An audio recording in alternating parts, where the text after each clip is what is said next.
What's going on, y'all? It's your man, Stephen Bardo, coming at you with another edition of Bardo's Breakdown. I'm your host, and how's everybody doing this week? It's 80-something degrees here in Chicago, so y'all haven't seen me doing a lot because I've been outside. Y'all know, anybody that knows me knows that I'm a sun baby. I need my vitamin D. So when the sun comes out, that's where I'll be. You can join the tribe right there. You see the text number 312-847-2739. Hope that you all are enjoying this lovely day. We're gonna start off talking NBA playoffs. All right. And so my tribe is very engaged. And so I know that we'll get into conversation about the individual games, the players, and all that. But I was going to do a little something a little bit differently. All right. Let me see. Let me go here first. The NBA playoffs. The biggest surprise to me was Jimmy Butler was a no-show yesterday. Unbelievable. He had 10 points. And now, I thought Milwaukee's defense was outstanding, particularly Jrue Holiday really disrupted what Miami wanted to do. He got all over Goran Dragic and Kendrick Nunn. They had a hard time bringing the ball up against Jrue Holiday. His defense was suffocating, and it really got them out of their rhythm. So he did a great job. But Jimmy Butler, man, is he hurt, or have his legs seen the miles that they're going to see? Because even in game one against Milwaukee, he was much more effective than he was last night, but he looks tired. He looks like he doesn't have anything left in the tank. I don't know if that's just me. I don't know. Please tell me. Dallas, Illini Gal, good to see you on here. Marheim, I think that's how you pronounce it. Marheim, thanks for joining. Al from Al and Pal Show, what's good? So yeah, my biggest surprise so far in the playoffs has been Jimmy Butler, the no-show in game 2 last night. Was very disappointed in the fact that he was very passive and didn't really wasn't aggressive looking for his shot. So yeah, there's that. Let's see. Dave Crosby, good to see you. Who will be the next Illini assistant coach? Hang on, Dave. Let's get through the NBA first, and we'll get to the Illini stuff. Well, I guess I'm not going to the store. Thanks for making up my mind. What's good, Carol Pope, Marquette Tribe member? Good to see you. Thanks for jumping on and supporting as always. Go Blue, Michigan, go Lakers. Now, see, that's real disrespectful because Let's Toast Media spell my name wrong, then gonna say let's go Blue. Come on now, and then say go Lakers. I got something for you Lakers fans. Zoomer Sports, what's good? Good to see you. Let's get back to the NBA stuff here. So my biggest surprise is Jimmy Butler, a no-show in game 2. Upset alert, and this really is not going to be an upset on paper, but it will be for most fans. Phoenix Suns look like they're ready to take the Lakers out of here. Anthony Davis said, this one's on me. And I don't know. I guess these guys are so talented, he and LeBron and the rest of the Lakers, that they feel like they can turn on whatever they want to. Game podcast was good. Ava Gorgeous, how you doing? Good to see you. Thanks for jumping on. The Suns look like they're ready to beat the Lakers. The Lakers seem to be they want to get to the point where they don't have to turn it on until the very end. But a lot of times, guys, now I've not been as talented as LeBron James or Anthony Davis, never have been. Was a talented player, played in the NBA, but nowhere near their level of talent. But I do know this, that if you play with fire, you're going to get burned. And if you're not, if you start out the playoffs and you're not giving effort up front, and you go to reach down in that bag, sometimes it's not there. Sometimes when you go to reach down, ask Jimmy Butler, there's nothing there. So you got to come hard and heavy at the beginning of the playoffs because the Phoenix Suns have something to prove, right? Even with Chris Paul's injury, they say he's going to be back for the game. He's fine. But it's the Lakers are so nonchalant, and they're older. I get it. And, they may not want to put out the type of effort that you need to at the beginning of a playoff series, But we knew this was going to go 5 games, right? We knew, to me, I don't think this is going to be something unless the Suns just knocked them out 3-1 or 3-2. But I thought this was going to be a very intense series. And the way the Lakers are starting out, we'll see. OG would love to have you on our platform. I got you. We can talk. It's only game 1. I want the Lakers to lose too, but I've seen this story before. Yeah, Al, but have you seen this story with Chris Paul on the opposing team with talent? With a guy like Booker who can drop 40 in every game. With a guy like DeAndre Ayton who ate the front line of the Lakers' lunch. DeAndre Ayton is not getting any credit, ladies and gentlemen. He's a factor, right? Mikal Bridges is an excellent two-way player. I'm telling you, we've seen this before, but I'm not sure they had this quite a collection of a Suns team. These guys are hungry. This is a hungry Suns bunch. They weren't happy just to get the number 2 seed in the East or in the West, excuse me. This is a dangerous bunch. JROCH26, thanks for joining. Gailey Tucker, what's happening, Gailey? Good to see you. L Terrell 73, what's good? I'm doing homework at the same time. Listen, okay, that's cool. All right, next topic. We talked about the Suns. Best player, same series. Best player so far in this playoffs for me has been Devin Booker of the Suns. He looked effortless in terms of scoring the basketball. He was aggressive. And you know, with Chris Paul out there, they're going to set him up. He's going to be set up for success. And he's a dog. I love his demeanor. I love his aggressiveness. Devin Booker, to me, has been the best player so far in the playoffs. I want to hear what you guys say about that. Al and Powell show, you're right. Chris Paul does have to stay healthy. He banged up his shoulder. They expect him to play. Yes, Devin Booker is a walking bucket. No doubt about that. What's popping, Rico Moat? Good to see you on here. He says, let's go, Phoenix. Let's see. Oh, now Let's Toast Media. Love the Knicks crowd. It was rocking like the 90s. That's a great point. The Garden was alive again, ladies and gentlemen. That was probably the best scene to start the playoffs, was that game 1 in New York. And Trae Young, with his 70-year-old hairline, sent the Madison Square home faithful, sent the Madison Square Garden faithful home. But the Garden was electric once again. That's a good call. Let's Toast Media. I like that. Coach Dave Davis, we talked about the Chris Paul factor when we discussed the Bulls a couple months back. Maybe one of the most underrated chemistry leaders ever. Players love him. When he speaks into younger players, they develop. Coach Dave Davis, spot on. Thanks, Coach, for jumping on and participating. Always appreciate your support, my man. LeBron can flop with the best, says Dave Crosby. Yeah, LeBron is, God, man, has it gotten worse? Has his flopping gotten worse? Want to hear from you guys on that. It's a good call, Dave. Rico says, Luka Djokovic, they're both a baller. Rico, I got Devin Booker. Devin Booker is the best player right now in the playoffs, in my opinion. Dame Dollar is a close second. But Devin Booker, watch tonight. Game 2, watch tonight. Watch what he does. Game 1 was not a fluke. Captain Fletcher was good, man. Fans are super important. I wish it was a fans union to get these prices down. Al and Pal show have the statement of the week. Al says, I wish the fans had a fans union to get these NBA ticket prices down. Hey, amen to that, Al. You are not alone with that, brother. Side note, happy birthday, Kendall Gill, Illini Nation. Yeah, I shouted Kendall out earlier today on IG. Do it on Facebook. It's Kendall Gill's 53rd birthday today.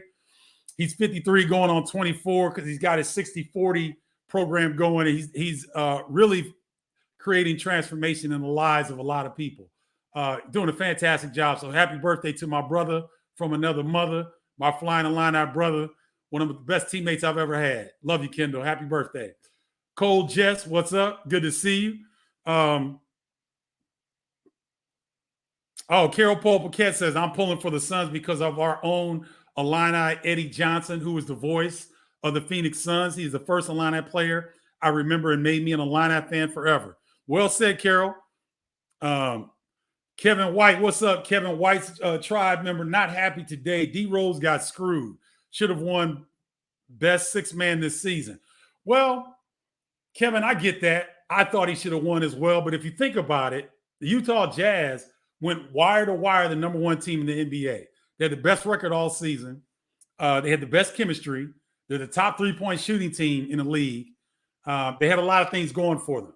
Rudy Gobert will more than likely get the Defensive Player of the Year. He or Ben Simmons, in my opinion, although Drew Holiday should get some serious consideration in that regard as well.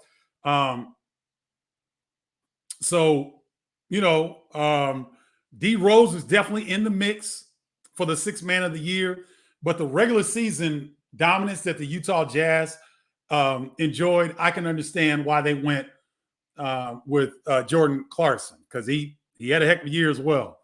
Who has underwhelmed the most in the playoffs? Jimmy Butler. I said it first, Rico. The biggest disappointment so far was Jimmy Butler in game 2 last night. I don't care that the Milwaukee Bucks went crazy from the three-point line. That's not my point. My point is this, and me and Stephen A. rarely agree on things, but I agree with Stephen A. when he said this. You're the man now. You're at South Beach. Who are you turning to give the ball to? Who are you deferring to? This is the playoffs. You're the best player on the team. Why are you deferring? He had 10 shots last night. Ridiculous. That's the most disappointing so far, Rico, in my opinion. And maybe, I don't know. Sometimes guys, they don't know the expiration point on their excellence, meaning that their legs, you only got so many miles in your legs.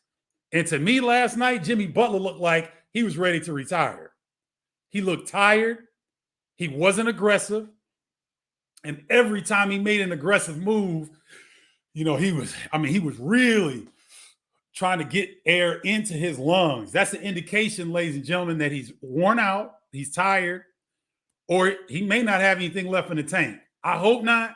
But when I see stuff like that, it kind of like, man, is this cat like, is this the beginning of the end for Jimmy Buckets? I don't know. Maybe I'm too harsh, but y'all know me. If you lack effort, don't freaking get on the floor.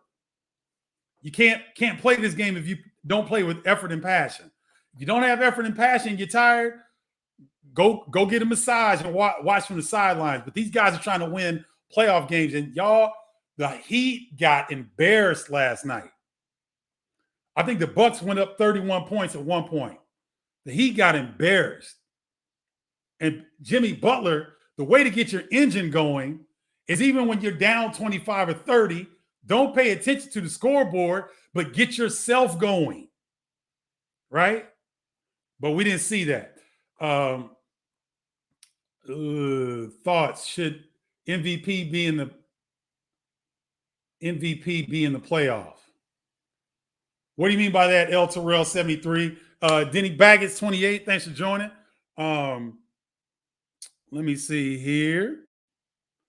What's up, Tarun? Ready? Tarun says it's Ben Simmons has 15 rebounds and 15 assists in game 1. And he's up for Defensive Player of the Year. I did overlook him a little bit. That's a great stat line. But Booker's 40 against who many people think is a favorite to come out of the West. I would give him still a slight edge. But that's a good call, Tarun, and good to see you, man. Thanks for jumping on. If Ben doesn't score in double figures, can the Sixers make it out of the East? I think so. Here's why. You saw Tobias Harris have a really good game 1. Curry can get hot at any time. I think they have no, they don't. Joel Embiid is going to get his, right? So I think that the Sixers have enough offensive balance that if Simmons doesn't score in double figures, I think they'll be okay. I really, really do. Jimmy Buckets usually shows up for the big games. Yes, I'm surprised with his play last night. Carol, I just think he's tired. It might is that short all season catching up. Let's Toast Media. Well, we got some people who are on fire today. That's a good point. Shortened off season, condensed regular season, more games in a shorter amount of. Well, they did 10 less games instead of 82 game regular season. They did 72 games, right? But it was in a shorter time frame, so there were more games in a shorter span than normal, plus a shortened off season. So that might be what we're seeing from Jimmy Butler. It's a good call. Let's Toast Media. Dawn Green said my son was definitely disappointed with Jimmy last night. I wasn't in the room with him, but he was screaming on him. I know.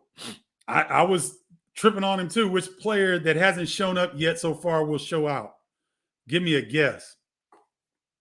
LeBron. If nothing else, LeBron James has pride, right? He doesn't.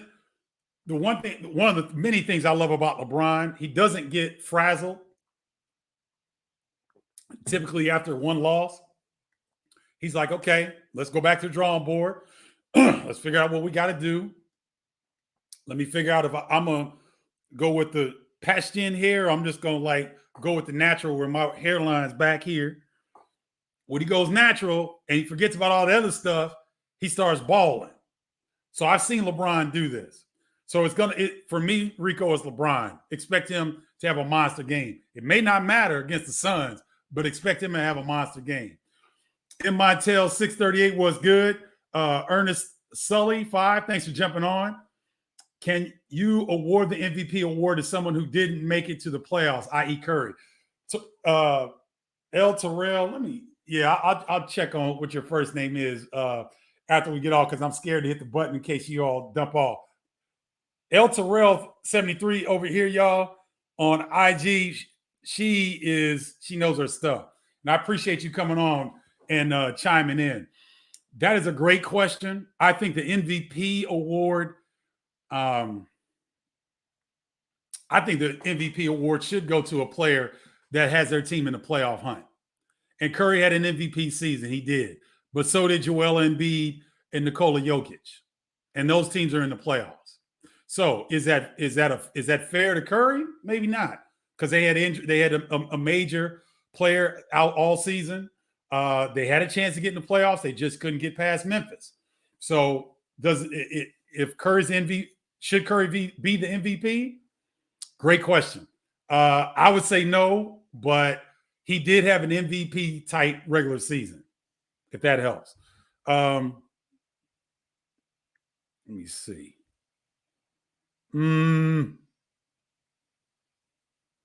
Carol Poe-Paquette has an interesting take here. I read earlier today, D Rose may start in place of Peyton because of the defensive pressure of the Hawks. Think he only played 8 minutes in game 1.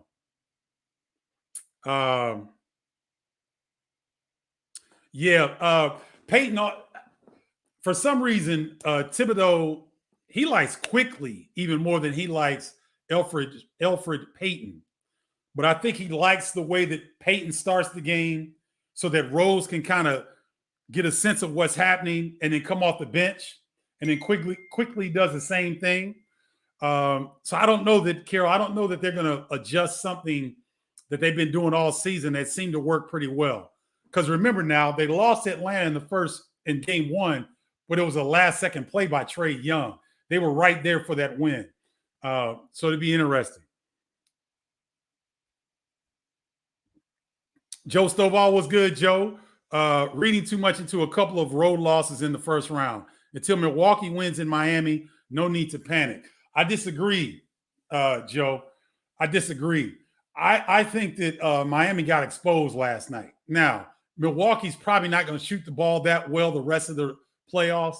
However, there was a lack of effort from Jimmy Butler. There was a lack of effort from some of the guys on the Heat. That's concerning. The offensive output by the Bucks, I get it. That it may not happen again. But Drew Holiday getting in their ass, oh, that was all day. And that's going to be all playoffs. So Goran Dragic, if you can't scissor, what I mean by scissor, go right, switch, go left. If you can't scissor up the floor against the pressure of Drew Holiday, and you have to try to put your head down and beat him off the bounce, that throws off your whole offensive scheme. He made Goran Dragic do that. He made Kendrick Nunn do that. To where they weren't fooling around with the ball in front of him because Drew Holiday will take your lunch money. One of the best on-ball guards in the league, right? So Milwaukee, in the past, Joe, I would agree with you, but they didn't have a defensive dog like Drew Holiday. They didn't have a dog coming off the bench like Bobby Portis. They didn't have these guys. Brent Forbes was focused last night. I mean, they're deep. The Bucks this is a different Bucks team than we've seen in the past. It's not the same Bucks team. So I think Miami's toast. Seriously. I wouldn't be surprised if they lose game 3. Because if Jimmy Butler can't find the new Genix or Viagra or whatever can bring you back to life, he's going to, because he looked tired. He looked old, he looked tired. He almost looked disinterested. Seriously. M.I.N.T.L 638. Okay, let's round up this NBA because I got some folks on here talking about college basketball. More Luka Magic tonight, says Dory Melman Pets Rio. What's up, Dory? How you doing? Thanks for joining. I think you're probably right. Luka is toying with the Clippers. I think the Mavericks love facing the Clippers, don't they? That's just a matchup the Clippers hate seeing coming because Paul George is supposed to be one of the best defenders in the game. They rarely put him on Luka. And to me, you got Kawhi Leonard and Paul George, and y'all can't slow Luka down or make him work or something? Come on, man. What are you saving him for? If you're Tyronn Lue, what are you saving Kawhi and Paul George for? If you can't slow down Luka, it doesn't matter what you do on the offensive end. You're not going to beat Dallas because if it's a mano-a-mano game and you go back and forth, the team that has the ball last is probably going to win. And that would be if the Mavericks get the ball with 15 seconds left, they'll run it down and let Luka do his magic towards the end. I don't know. We'll see. We will see. Let me see. Oh, okay. My last thing here would be the best first-round series, I think, is Atlanta, New York. It went down to the wire, the Garden crowd, the excitement. You know, the players were into it. You got Trae Young, who I don't know why people love to hate that young man. He can really play, right? But he's never quite been totally embraced like Luka Doncic has been totally embraced. People still hate on Trae Young, but Trae Young, Derrick Rose, Julius Randle, who didn't have a good first game 1. I think Spike Lee needs to stop talking to him and let him just go on and play, right? Don't act like, okay, now we're in the playoffs, Knicks fans. And no, be excited, but let them do their thing. Let them prepare the way that they need to. Austin J22 was good. Terry Jones, 8875. Kobe Raines, thanks for jumping on. So, yeah, I think the best series is going to be Atlanta, New York. I think that's going 5 games. I love it. All right. Let's jump over to college basketball. Let me move this over here. Let's jump over to college basketball.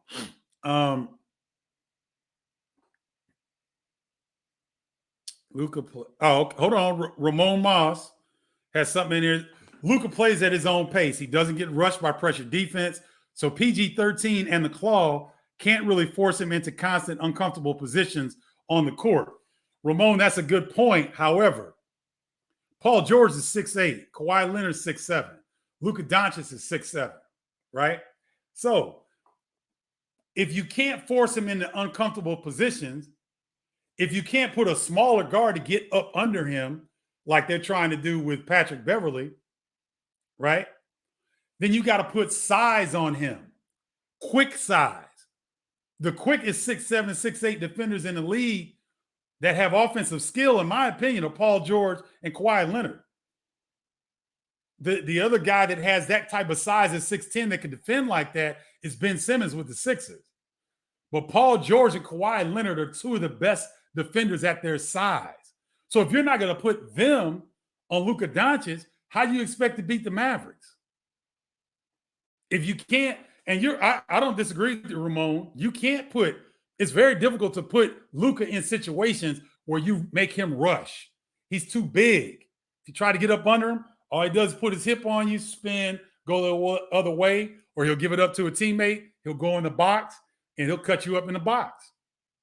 But the Clippers are going to have to do something drastically different because we've seen this before, right? All right, that'll close out the NBA talk. Let's jump over to the NCAA stuff. Coach Dave Davis says, "What's up with the Illini assistant coaches jumping ship just when they got some program momentum, man?" Okay, here's the thing, and I'm glad you asked this, Coach Davis, because a lot of people have been coming to me and talking about what's going on with the Illini. Think about it, ladies and gentlemen. It wasn't like Purdue University or Maryland or somebody in the Big Ten was coming to get these coaches. Two of them went to Kentucky.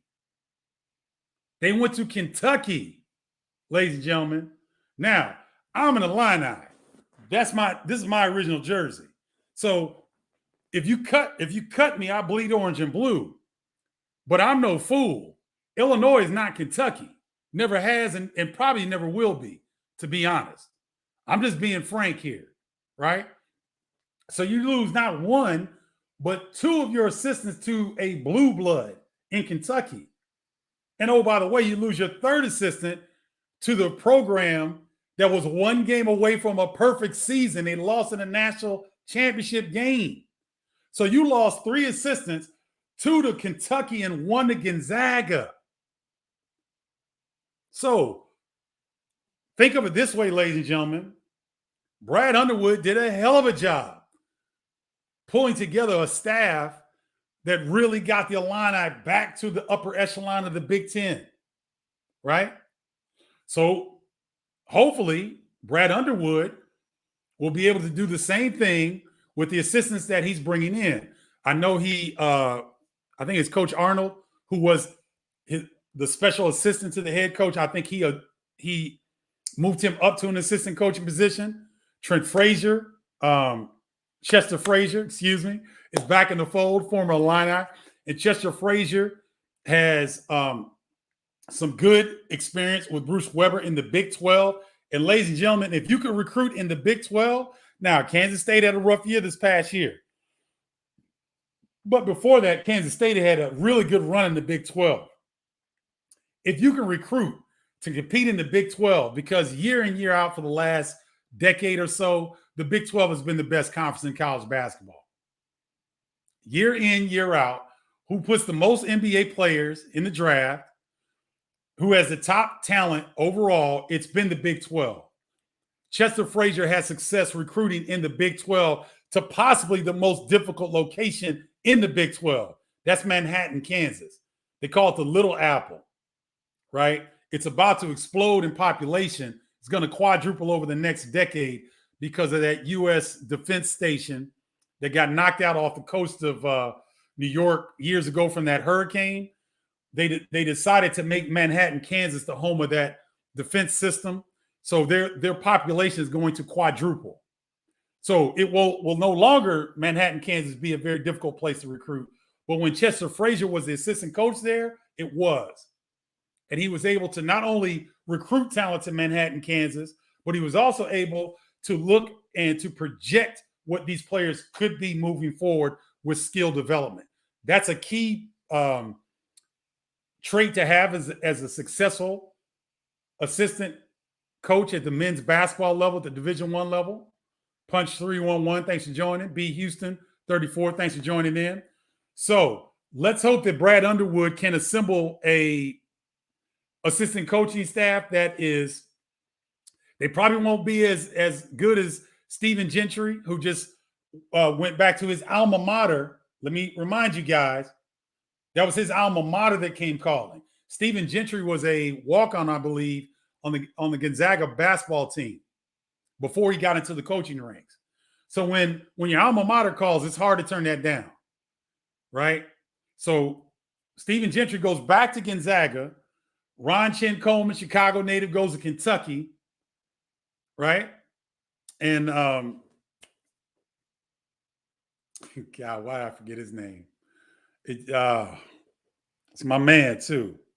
Love him dearly. Hate to see him leave Illinois, but glad he's back in Kentucky because he's one of the best recruiters in the country. And didn't get a great shot at South Florida when he was head coach, but I think so that's my explanation why Illinois lost these assistant coaches. I don't think it had anything to do with them not liking their experience at Illinois. It didn't have anything to do with their relationship with Brad Underwood. It was just that better opportunities came calling.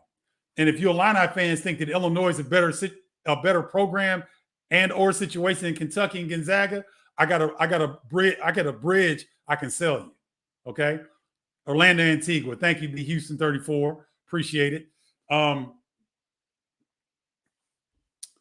Dave Crosby says, why don't the Illini bring D. Brown back for some kind of job in the program? And why did he leave the program? And who the next Illinois coach, Illini coach? I didn't know the Illinois was looking for a new coach, Dave. D. Brown, here's the thing, guys. Relationships are critical in any juncture of life, but even more so in college basketball. So you've got to have a relationship with coaches, or somebody has to vouch for you that coach believes in. So it on paper, it would seem like D. Brown would be the great fit at Illinois. And who knows? He could be. Roger Powell could be the same. Who knows? But there's chemistry. There's a lot of different factors that go in to what looks on paper to be a good move may not be a good fit. And basically what I'm telling you, Dave, is I don't really have a lot of inside information on that. But I would guess that something along those lines would be the reason why D. Brown would not be coveted in Champaign. With Michigan having the number one class, can Juwan make that leap to the Final Four? Of course, Juwan can make the leap to the Final Four. He was an air ball away from making it this year without his best player. Of course, Juwan Howard can get Michigan to the Final Four and national title level. Of course he can. There's no doubt in my mind. And you just called it. With the players he's got coming back, with the system that he's instituted, with the number one recruiting class coming in, and with Juwan Howard's success at the NBA level, because let's be honest, guys, all these players think they're NBA players. And so if you're going to a school like Michigan and you get recruited by a school like Michigan, you probably think in the back of your mind you have a chance to play at the NBA level. What coach is better in college basketball right now to develop NBA talent than Juwan Howard? Some might say Coach Cal is great at it. Okay, I'll give him that. Is he better than Juwan Howard? I doubt it. So, of course, Michigan can get back to the Final Four level and cut down the nets. I would not be surprised. Now, Purdue might have something to say about that, because Purdue and Ohio State, depending on E.J. Liddell and Dwayne Washington Jr., they're testing the NBA waters. I expect them to return. If they return, Ohio State would be preseason number one in the Big Ten. Purdue will be second, and Michigan will be third. I don't care what anybody else is doing. I don't care what any of the other programs are doing, what they're bringing in. Purdue, with their returning team, with Travion Williams testing the NBA waters, but more than likely will return. Oh, man. So, Ohio State, Purdue, and Michigan will be the top three. And you know what? You could throw Michigan in there as your preseason number one, because of that recruiting class and the guys that they have coming back. So any one of those three programs, in my opinion, Ohio State, Purdue, and Michigan, they're going to be outstanding next year. Let's see.